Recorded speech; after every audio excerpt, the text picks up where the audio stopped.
negari Pantala Radya. Pangopinarya bebukaning kondo upaya sapes negari tanamtuk sawiji sasa muraganep dosa. Dasar negara pandang tunggung pasir ukir jinawi gemah karipah toto Kartararja.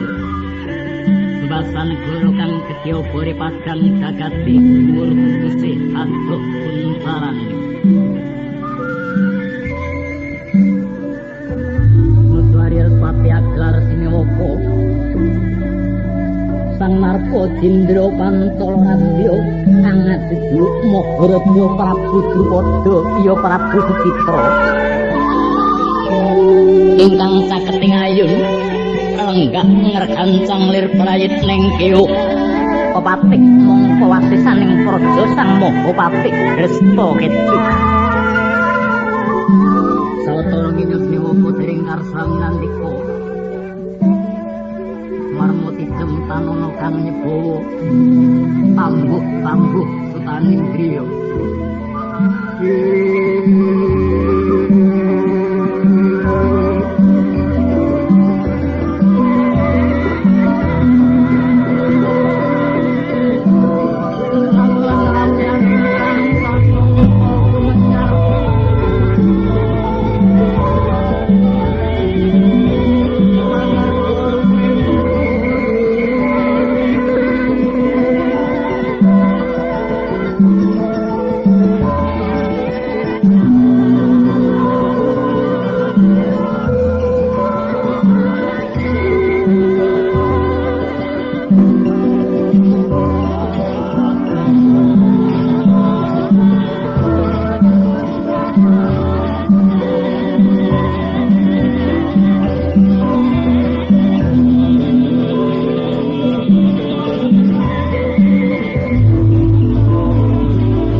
sawetara jeneng sira ora ngaras pepadaning pun Rama.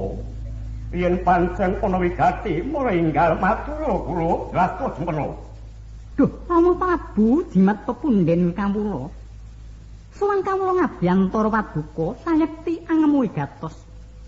Nalika ratrining anggara kasih kula nampi Sekar Wijaya mulya peparinging Brahmana inggih kembang. Iya. Ingkang apeparab begawan Kala Patnaba. Atur pangandikanipun Sekar punika pinangka sarana waluyaning Kakang Mbok Mara Srikandi Rama Prabu. Apa pancen mengkono kula?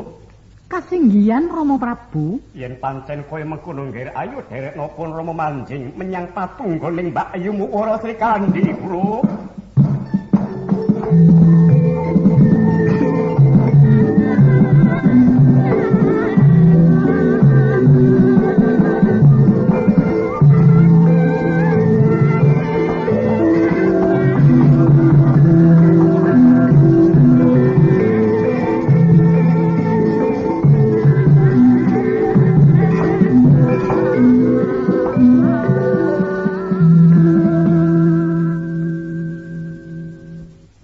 Sebet biar katalika wau purna panengandikaning ratu kegancangan manjing jroning Natulaya nampa kawusana rakaya kang aning jroning Taman Maherat Kota Wara Srikandi nyata wanodya kang karya gondinging bawana.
dipun kersakaken menika.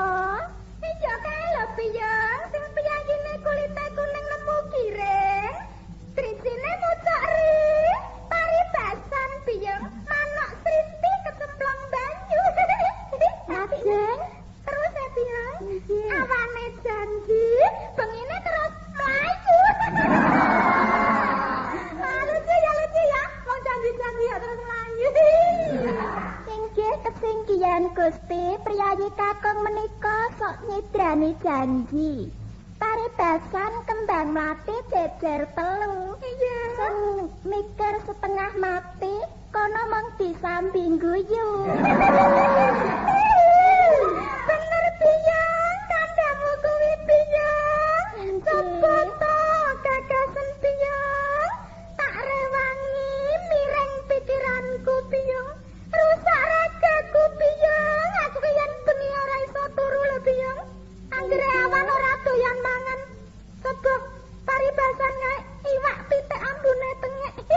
Lajeng kados pundi Gusti? Ya ora dipangan ngono.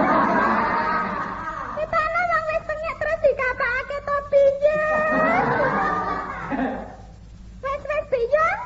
Tamar mancung dicupet semene wae Biyong, mengko mundak dadi mumet Biyong. Inggih Gusti, menawi puyeng menapa dipun peteki Gusti? Piye dipeteki? Wong ora apa-apa kok dipetiki wis Biyong. Boten dipun petiki Gusti, menika lho dipun pijeti. Oh iya, Neng, Biyong Mbang dipijeti karo disambi, slonjor, sluku-sluku batak Biyong. Oh nggih Gusti langkung prayogi. Iya.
Sri Kandi, ingsun sudarmamu Sri Kandi.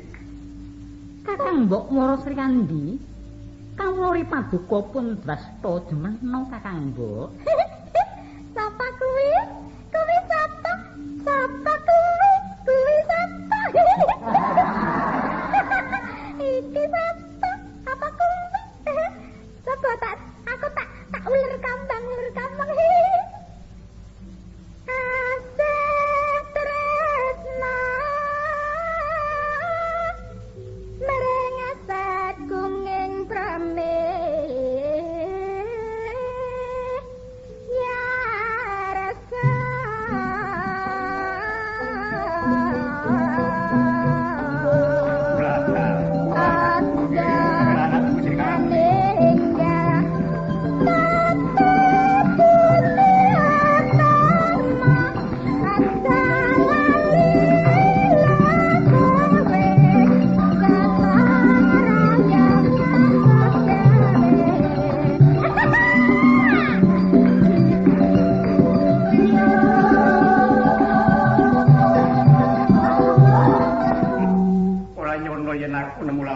Kaya mengkini Sri Kandi.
Sri Kandi. Elingo nggih, elingo aja gawe susah ing wong tuwa. Kowe enggal elingo Sri Kandi.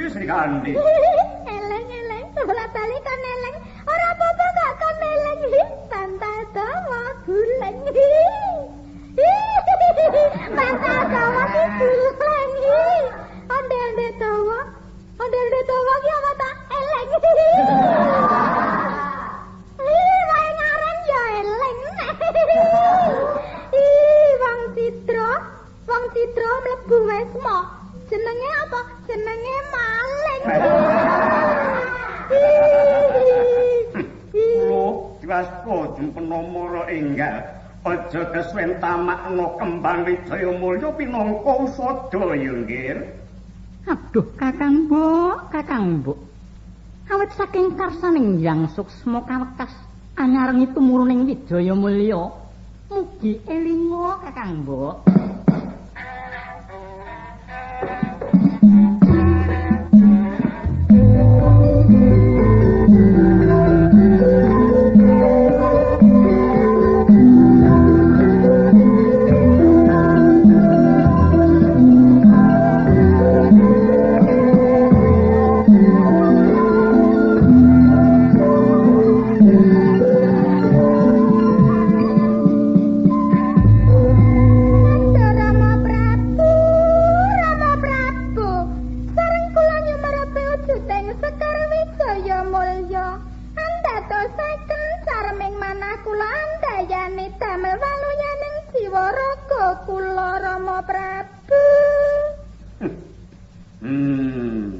Kandi. Kula Rama Prabu. Iya, tunggere kalamun jeneng sira wis imut kelawan pun Rama. Mara coba enggal perdandana kowe tak seranti sawetara ya nggih. Nuwun inggih Rama Prabu, keparenga kula badhe mendhet busana kula kangge santon kula nggih Rama. Iya, Kandi, iya.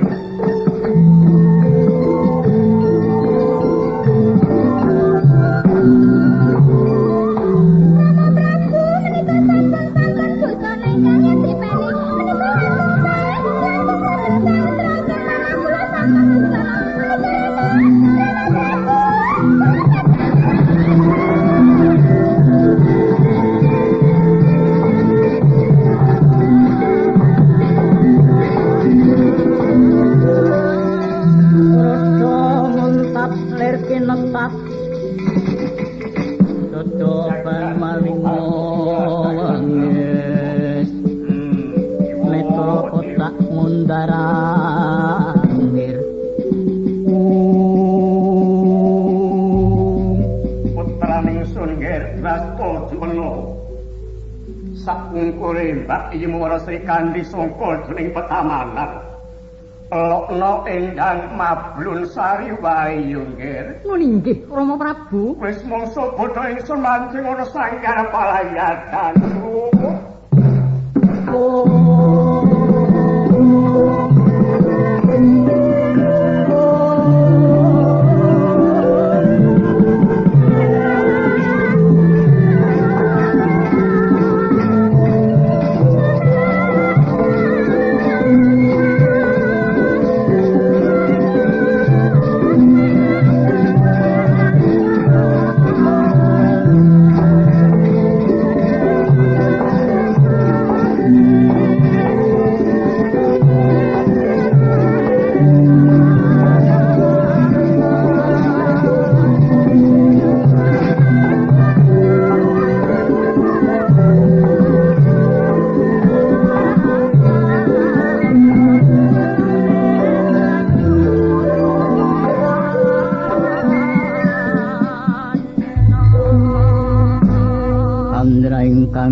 Mawe araras renaning priya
sirak juga akeh bumi gendut gunung gunjing samudra mawalikan umutak mawetu gelap sindung ngriwet magenturan ing koso munyo gumaluduk angge keteri suarane jumegluk tibengke semua nyarengi jumedule ngrepat kono kawah nolo garing kang kebatut tengeng lumampah anereng-nereng prateng tutereng lungguh gegret amedengkreng ilurah betuk lungguh umuk ngemplok getuk mantuk-mantuk sajak saruduk samubarang kang sarugatuk nanging ngrepat kekalih tansah lumampah ungkur-ungkuran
Nyamang tabuhane guyeng suasanane regeng swara ati salira lemu swara merdu kulitan kaya bludru ambak-ambak piyayi kok oleh komplit Kang Gareng apa kene kantong sebabe apa ya Kang Gareng piyayi salira lemu kok suarane merdu tapi kuwi ya kulino ngemut reman kuwi ya wis bener ning kurang trep ngene lho Kang Gareng anane swara kuwi merdu salirane lemu sebab tanggane angin akeh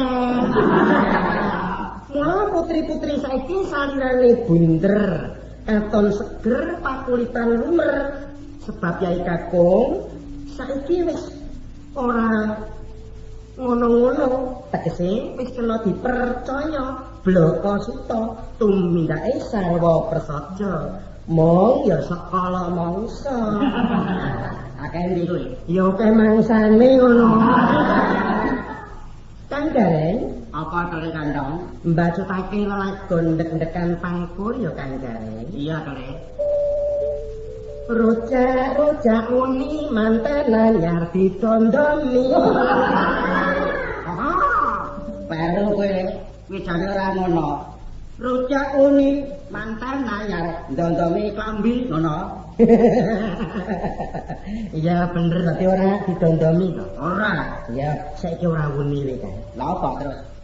Rujak tekan, rujak wanita leken.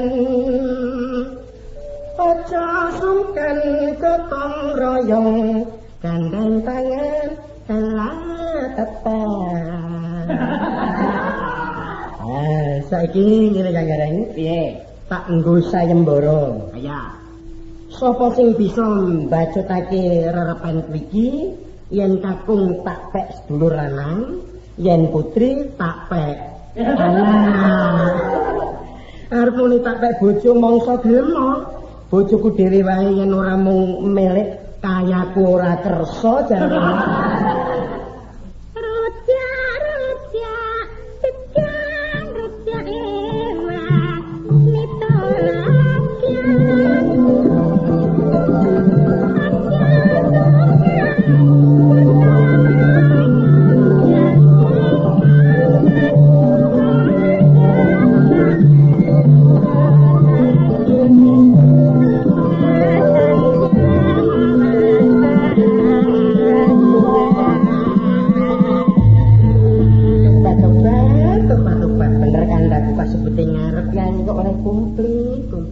Kang Gareng, apa to, Rek?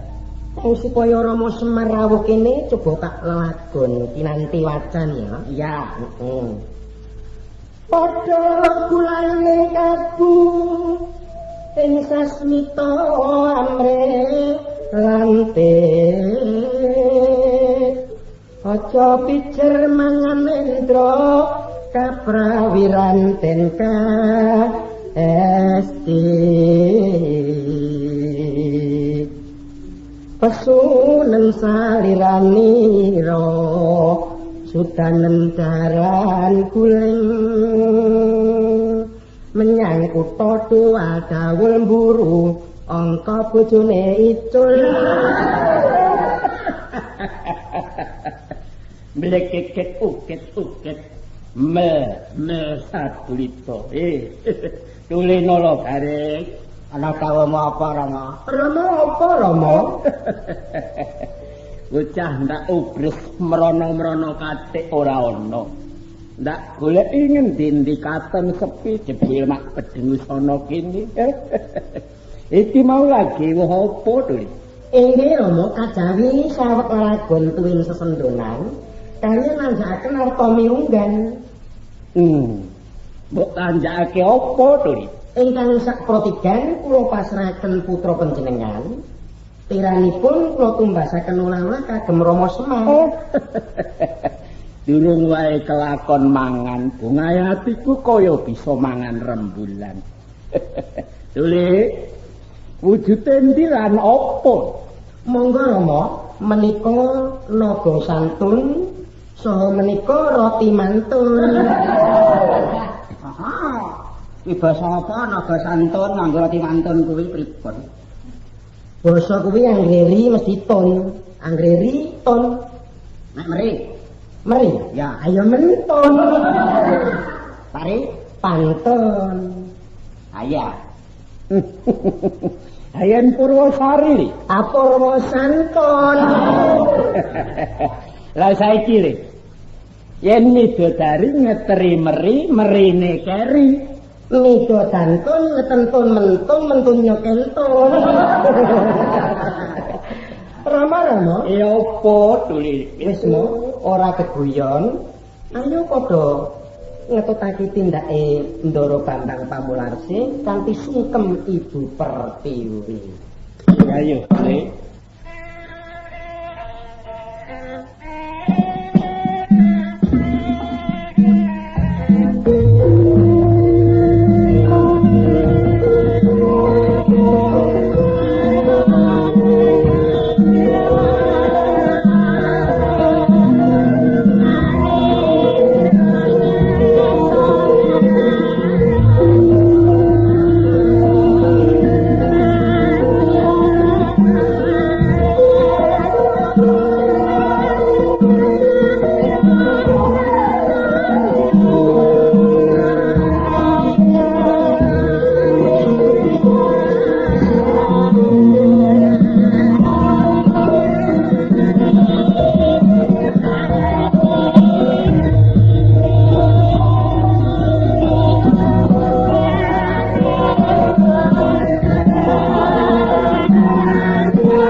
Karya gumantung jroning ratritan ana kang cinarita yang candra mabar sunawi Dupiratri wis sawet sapa kambuh sapa weruh Satya Purajana Martaka wijengan kono Warna pekik kekasih Bambang Pangwarsi wis ketara angin iso njajah kaya nagari liwat sangjaning Ngerpagatri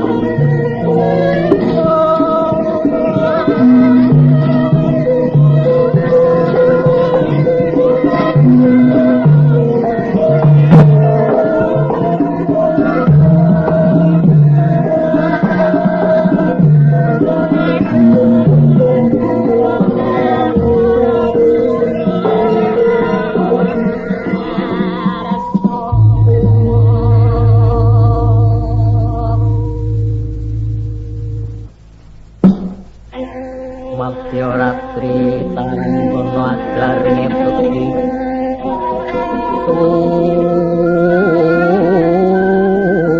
muluh umirin yang sitorasmi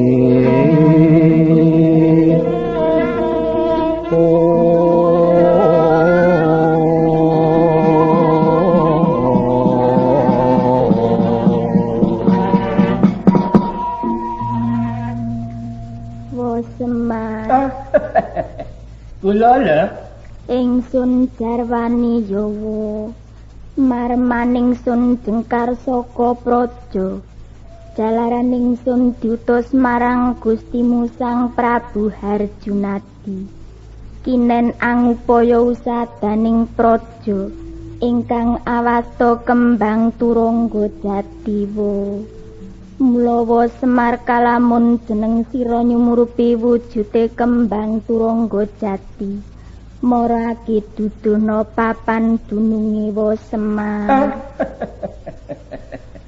mireng kemawon dalek menika Yubi anak-anak kula menawi ngretos saking sauntawis dolena garing apa mak kowe apa ngerti apa ora bab kembang iki mau? Kembang to. Ora ngerti wae ngono. Ayo saiki diparani jujuk wae nggone. Eneng endi? Ora ngono pasar kembang. Lah kowe ta bagus Petro. Ana pengendikamu apa, Rama? Ayo duduhno panggonane kembang turangga jati. Oh, bab kembang turangga jati to, Mak? Iya, ya. Aku kuwi tukang ramal, tukang betek tulisan. Dadi wis pono sabarang apa wae, Mak. Aja meneh kok mung kembang turangga jati. Kembang turangga jati kuwi sejatine adoh cedhake antarane kiwa tengene ndek ndure setemene aku blas ora ngerti. Kakrokane dudu anak wong. Kene sing ngenteni nganti njinggleng, entek-entekane mong makbreng. Wis wa Semar aja padha padudun lan geguyun. Jalaran abot rumpila kaya ngopo.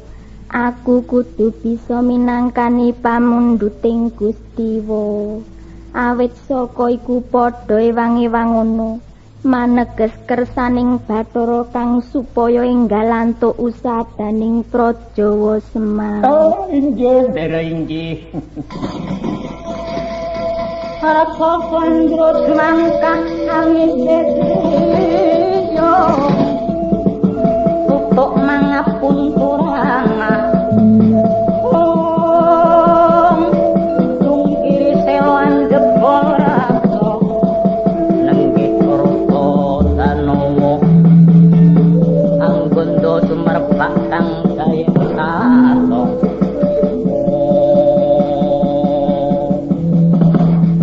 saput siti wantinipun ampak-ampak tan ono kang sumilah sing sela-selaning imo aton regemeng ana reksaksa awarna temeng anggero gareng-gareng tandane kaya macan antuk memangsan.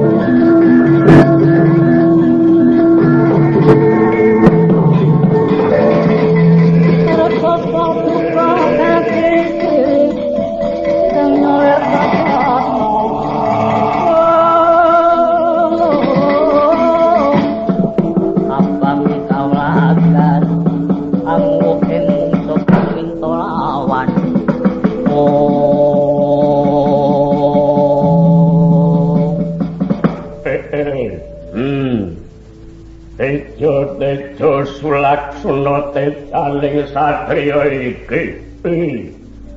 Sapa kang dadi kekasih mulan ing ngendi pinangkama ayo ingkang aku kowe. Ya ingsun Bambang Pamularse saka ing Gajah Wuyu. Kalilanana sang topo aku tetanyo. Sapa peparapat duka lan ngendi padepokanira. Murupaku Begawan Kalopatnopo sangka ing pertapan Giri Kembang. Lah sing lemu iki sapa? Kula niki Semar inggih Badranaya nami kula Sang Rekti. Semar. Lah kae sapa kae sing suwiji kae? Kula Penala Gareng, Mbah. Weh, asing mburi dhewe kuwi sapa? Kula menapa? Nggih, Gus. Inggih, kula Edi Supetro. Inggih. Sapa iki mau jenenge? Kula Edi Supetro. Menawi tangga tepali sami ngundang kula menika Mas Ed ngaten. Hati apik temen jenenge, Lah panjenenganipun Sang Tapa menika sinten peparatipun kula wau? Wah, aku Begawan Kalopatnopo. Kowe mau durung krungu pangucap. Inggih dereng mirem Kalopatnopo. Bi. Momo, Ya apa to, Li? ngagem kaya ngono kok ora sumuk ya, Ma ya. Wah, ya ana sebagian sing sumuk kali. Sing sumuk sing endi? Untune kowe. Oh iya. Sarpe dhewe ndadekake bungaing atiku. Sang Pandito. Kepiye Raden? Apa maremane jeneng sira mrepeki ingkang dadi lakuku? Mara enggal prasaja Sang Pandito. Iya, sumurupa Raden. Anane aku mrepeki ingkang dadi lakumu. Sebab aku dinangisan kelawan adikku. Adikku kepengin banget momong putra kakung. Ingkang petik warnane dasar satriya utama. Ingkang mongko sangka penyawanku ora ana liya kejaba mung kowe dhewe. Saka iku sangka karsaku Bambang Pamularse bakal tak boyong menyang pertapan Giri Kembang dina iki. Sang Pandito. Kepiye? Aja ndadekake gempaling penggalihmu. Aku ra bisa ngleksanani sakabehing pamundhutmu. Jalaran aku lagi dadi utusaning ratu. Aku pati usadaning praja ingkang awasta kembang turangga jati Sang Pandito. Kuwi kondang sanding mangeta papan terkisang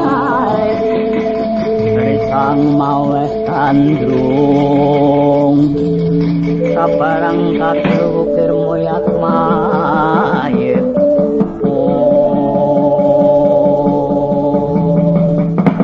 Pamularse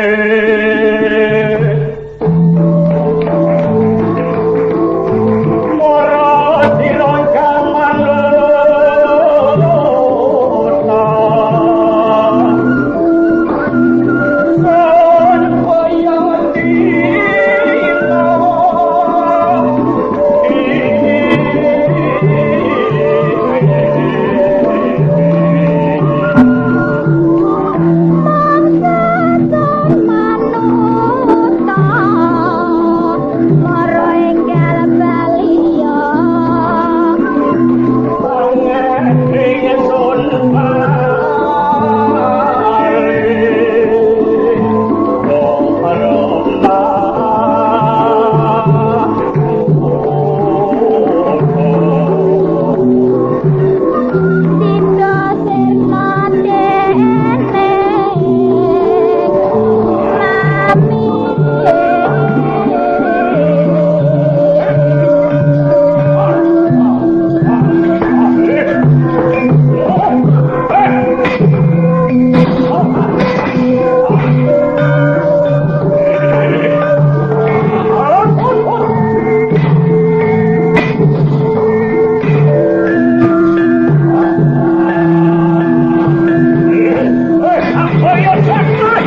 kaya Indriya sasara maruta Awana kono marko Pondo bayu marayang Opo nggih Pedro opo Alon dhisik Iya. kowe gondelono aku kagare iki Ya, aku tak gendhan kowe. sang Begawan Kala Panapa Apa Gus Petro? sampeyan kok dadi gendak sikara kaliyan ndara kula Iya. nyatane ndara kula niki mang mangsa niku ketemu pirang perkara ora Aja kleru penampamu, bendaramu ora tak kathah kula mangsa. nggih Anjina kono jeng kampuh rindo kencana wasiat ngono. ajeng kagem menapa Harta koyo mulih, koyo perkapan diri kembang. menawi sampun dumugi mriku Harta paringake kawan kadangku taruna ngono. oh kadang panjenengan putri Mati pundhut putra iki. Rama-rama Opo wis? lan kowe Kang Gareng Piye to, Le? iki arep dipundhut putra ane wong sang Begawan ki buta kaya ngono adine mesti ya bersih ya bersih Iya, ya. Ora iso. sang Begawan Kepriye? putrinipun mriku setunggal no kali Mosok diadiku kowe ngono. sanes-sanesipun wonten mboten Ana nanging bocah endang bocah karang pradesan. pamana menika kula mathuk jodoh nika Sebabe anu nuwun ayune menika ayu pesojo pesojo iya. asal menika kula Rama Semar Twin Kang Gareng Iya. kepareng nderek Ndara Bambang Kowe bakal nderekake bendaramu. nggih Yen ngono aja pisah karo lakuku kowe. panjenengan badhe ngegono menapa didaratan Iya tak cumangka sangka kene ben sakala jelek tekan pertapan diri kembang. Rama Semar Iya, Kang Gareng ayo nderek sang Begawan iki yo Sing kula nderekake sang pendhita Ayo, ya Semar, ojo